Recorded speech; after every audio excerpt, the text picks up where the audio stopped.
Hey guys, welcome back to the Self-Made Training Facility Trainer Spotlight Series, where we highlight the powerhouse trainers here building their businesses with us at Self-Made. We have a special group today too because you get 2 for 1 today. We have a power couple here, Chad and Denise. So we're going to do things a little bit differently today because they have a very interesting story. One, the way they run their business, but we're going to start more on a personal side of things. I'm not sure which one of you guys wants to start. Chad, you want to introduce your wife, or how you want to do this? Yeah, so thanks for having us on, Sean. We're grateful to be a part of this and be here. My name's Chad Rous. I'm a trainer here, and I run my business with my wife, Denise. You want to introduce yourself? Denise Rous.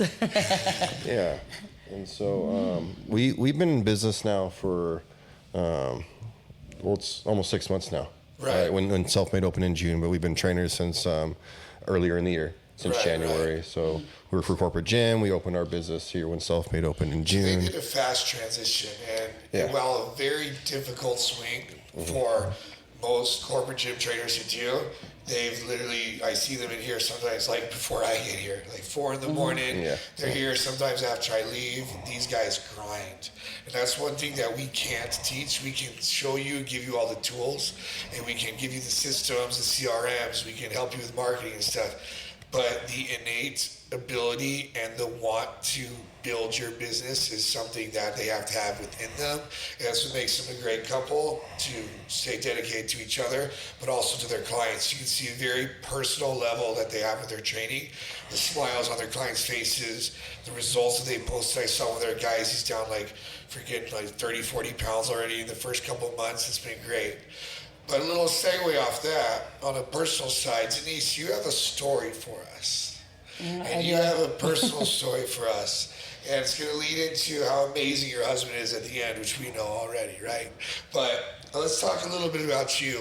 What is something that our fans, potential trainers, and some hurdles that you have gone through personally, and how that has made you who you are today?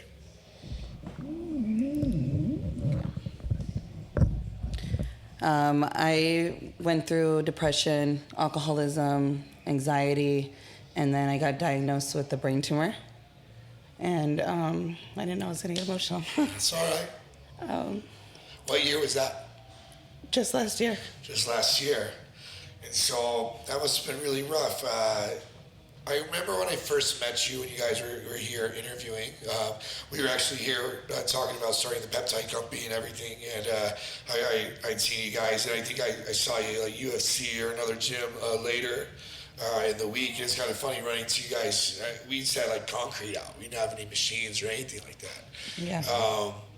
And I remember I came in the conversation halfway through, and you mentioned like your at least physical transformation in the last year has been pretty amazing. Mm-hmm. Was it a big weight loss, or we'll start with the physical side of things. Like when you were in that depression state, and when with the alcoholism and all that very low point in your life, like physically, how were you? So I was growing up, I was always skinny. And then once I hit COVID, that's when I became my heaviest. I hit 200 pounds. And that's when I was... I'm 209 right now. Yeah. That's when I really started drinking a lot. Yeah. Alcoholism runs in my family. A lot of depression, anxiety. And I didn't feel good. And I was binge eating a lot, and I stayed locked in my room. I lived with family, which isn't great. So a lot of, just feeling miserable and not feeling good about myself. And then I would anywhere you could. Exactly. So then I would get these little urges where I was like, oh, I want to work out. I want to work on my fitness. I want to get healthy. And then I would lose a couple pounds, and I was like, oh, I can treat myself. And then I would go, yeah. And so I was kind of like on a roller coaster. Yeah. And then once I met him, he introduced me to strength training. And we literally got married in March last year. Yeah. And I probably April, the next month, yeah. I had a seizure. And I ended up in the hospital, and I found out that I had a brain tumor, which was growing for like a decade, but it was slow growing. And here he is, like 1 month in, like, oh. I know, and I had told him, like, you didn't sign up for this, you can leave, you know. He's like, no, I'm going to be here. And I'm like, all right. So we went through me having a brain tumor, and I was really fatigued, tired. And so when I started training, it was really hard for me because I was going through not only knowing that I had a brain tumor, but I was going through being really exhausted, really tired, and kind of having to, like, him pushing me and me pushing myself to go to the gym, eat healthy, you know, because I wasn't eating good. It is hard because I train a lot of like couples. Yeah. And I always make a joke. I always say to the wife, you're never gonna listen to your husband about your fitness because you listen to him about everything else. Mm-hmm. So I know it's probably tough for you to maintain some like this girl just needs to listen to me, but I know she's struggling and I love her.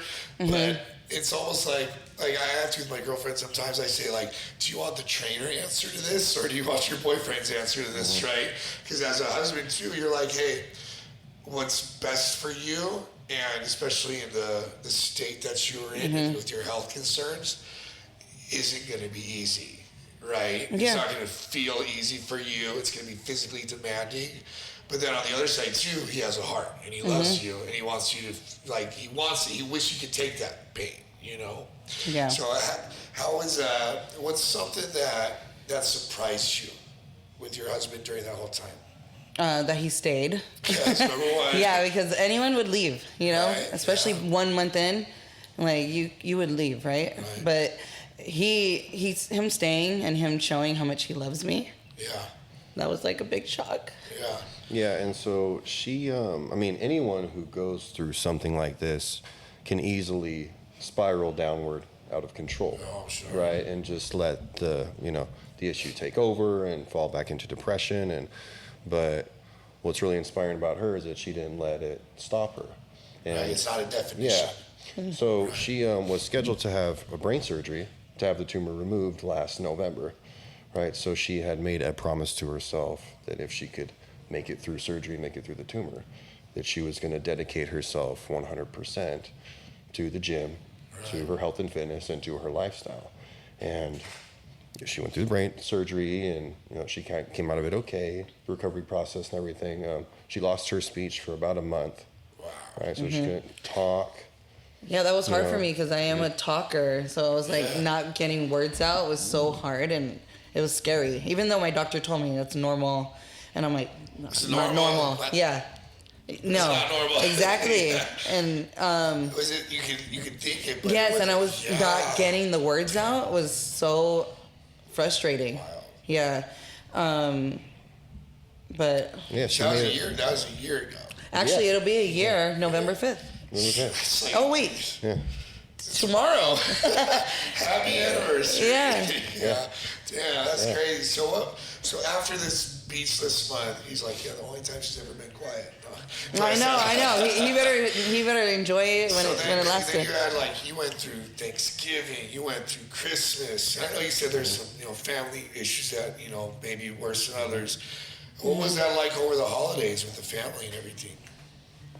Well, we moved out here so I can be closer to my doctor, Okay. which is in San Diego. All right. I haven't talked to my family for a year. Okay. It's probably been since I found out I had a brain tumor, probably a little over a year.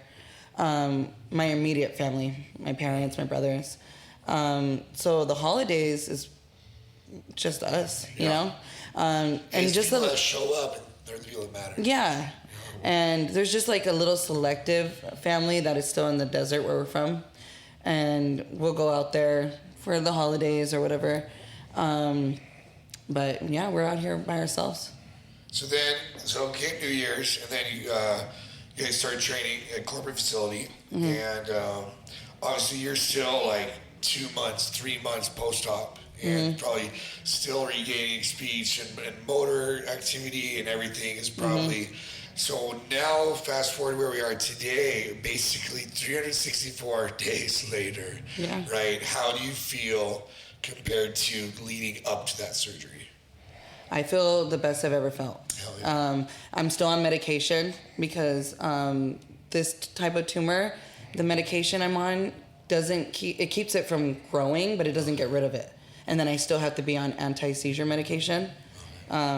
So I don't think where I was before I would be able to fight this the way my body has, because I wasn't where I am today. It's like your physical fitness and your health now is an adjunct therapy, right? It's almost like that should have been part of the prescription, right?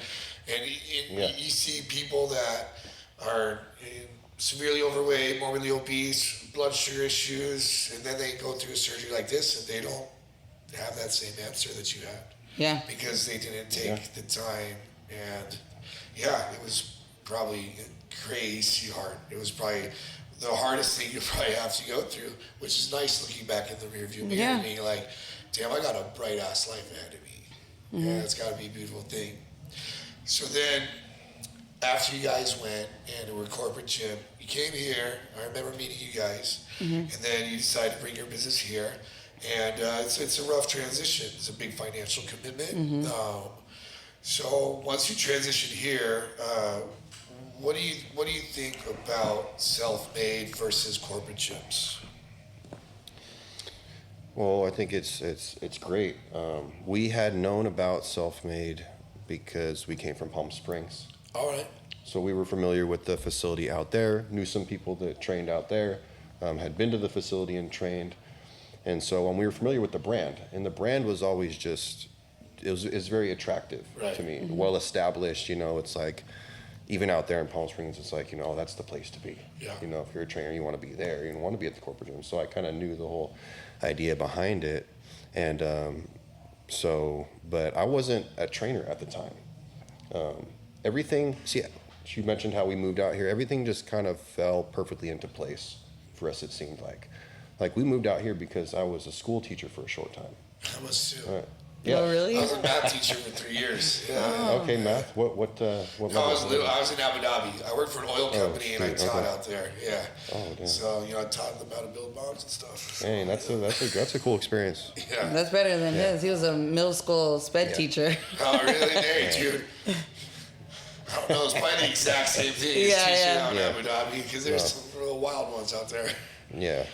Yeah. So that education and that patience you had must have definitely shown with all the tragedy that happened with you, I'm sure. Oh, yeah. Yeah. It shows how big of a heart you have for people. Yeah, and it was because she was going through everything at the time, I had to support the family and support our household to get us through it. And that's what led me into getting a career as a teacher. We moved out here, and after a while, I just realized that it wasn't the best fit. It wasn't paying the bills, because teachers are severely underpaid. Wasn't happy. It was something that I kind of just fell into doing. But necessity.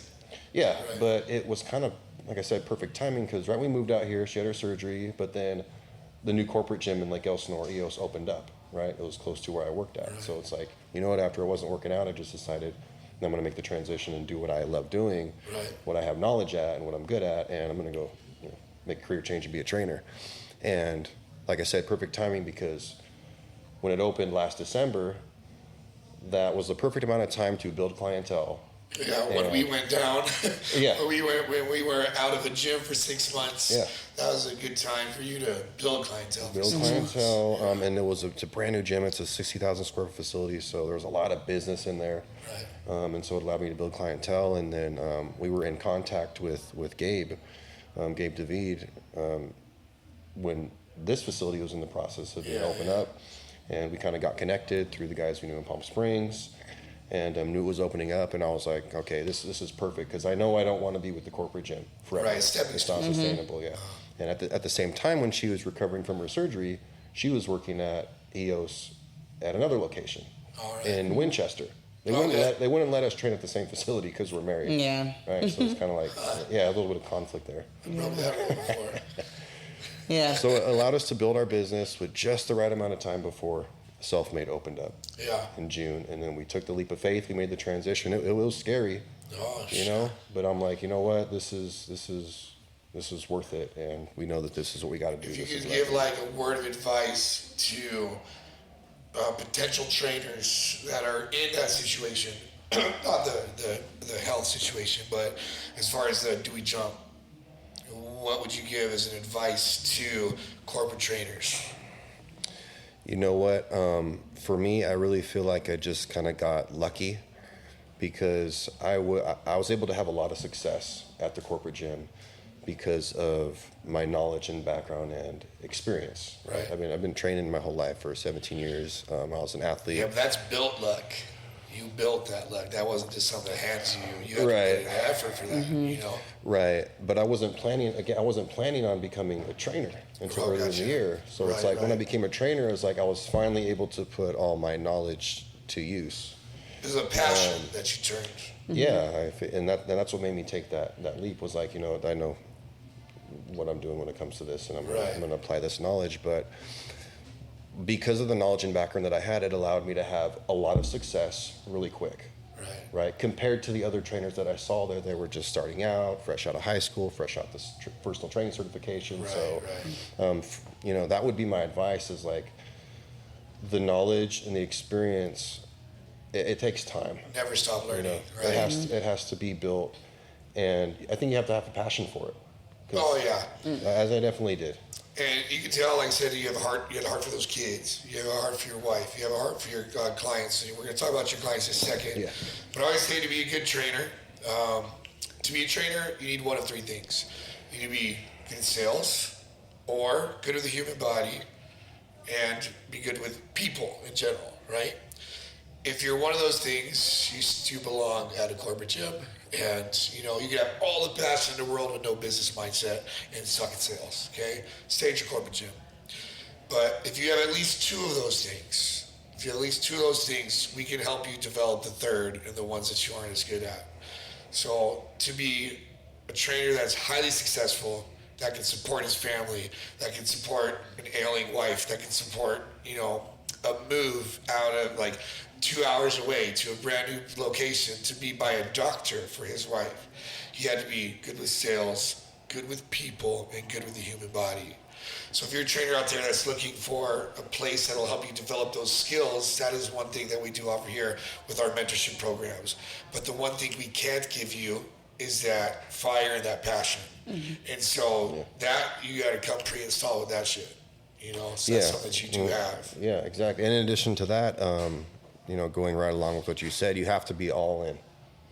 True. Right? And that's what I did. It was like when it come to anything I did, it was like I was all in. I was invested 100%. And to take that leap of faith to, how it is starting out, running your own business, and what it's also too expensive to not be all in. Yeah, you got to. You know what I mean? Yeah. It's true. So when we look at your clients, though, and we say that you have a big heart for them, would you say that you have a niche market or a target market that you guys excel in?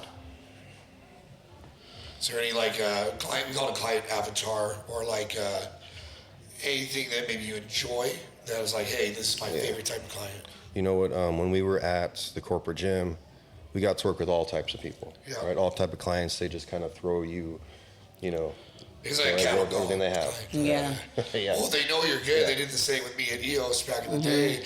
They're like, oh, this guy, he maintains good relationships. Give him all the clients so they get their commission, right? So you were probably also the one, too, that was doing damage control. Other clients who were not happy with other trainers. Yeah, because I went through I got a list, bro. I probably still got a list on my phone. Yeah, it's like, hey. But if they want to treat their clients like trash, we treat them like treasure, they will become that for you and for themselves. I've noticed personally on your page that weight loss is one of your guys' specialties. Yes. Would you say that is one of your main drivers as far as your clientele? I just saw some great progress pictures and stuff that you guys have posted. Yeah, and strength building. Yeah. Yeah. I got the bar. Oh, so, remember, I got the bar. I know. We're working on some other pieces. Chad's been very vocal and being in my ear about getting some different equipment in here, so which I do appreciate. Here we work as a family, work as a team, and I try as a training director to help them with their business needs, but also the little tools, little things that we can do here at Self-Made to help them enhance and build their business. So as far as building your business goes, as we go into the holiday season and as we go into next year, as we cross your surgery anniversary tomorrow, what does 2026 look like for you guys? And what do you got some expectations or goals for yourselves? Yeah, so we're just looking to continue to grow our business, right? Learn as much as we can. Self-made training facility has been great in giving us the space in order to do so, and helping us acquire knowledge and experience in order to continue to help to grow our business and pursue our passion and help other people. So we just want to reach out to as many people as we can to help change lives. Right. That's a big one. Going back to the weight loss and the strength building and the type of clients that we train. We've noticed that beginners are a really good fit for us, right? People who have never really stepped foot in the gym or might have started, but they don't really know where to go. I think it's also a testament to you and the holistic approach you guys have to training, where you took your wife who couldn't speak for a month and got her to be in the best shape of her life, right? Basically, you took how much more beginner than that can you get, right? Like mentally, physically, spiritually, emotionally, all that, where you got zeroed out and you got to change your wife's life. And that's amazing. Yeah, and that's what we find with a lot of our clients is that they all have some type of limitation or challenge or obstacle that they need to overcome. And that's worked really well for us, having gone through what she has, right. Because it's such an inspiring story. And I knew it would be for so many people. They hear it and they want to train with her. That attracts. Oh, she's overcame this, and look what she's accomplished. Look how she looks now. They want to train problems. with her. I got nothing to complain about. Exactly. I'm like, exactly. I sprained my ankle in high school. Oh, exactly. Now my knees hurt. Yeah. I had a fucking rock taken out of my head. You're talking about your knees hurt. Yeah. Exactly. So to help you grow, Self-Made is going to be doing podcasts every month with our trainers. We're going to check back in with them after the new year and see how that growth progress is going. And we see how you're doing in March. Is the wedding anniversary? March 29th. March 29th. I'm going to forget the number, but in March we'll probably check back in with them and see what Chad's got planned for their anniversary. And make sure you don't forget flowers on the 29th. Put in your calendar, bro. Since you guys are community-based and you want to help the community, where can the community guys find you? Do they find you online, social media? What are your tags? Mine is on Instagram. Yep. It's Train with Denise Rous, and also on TikTok. Okay. Yep. You can find me at Train with Chadzilla on Instagram, TikTok, Facebook as well. There we go. All right, guys, thanks for coming in. This is the conclusion of the Self-Made Training Facility Trainer Spotlight Series for November. Thank you guys for coming in, and come join us here where champions are self-made.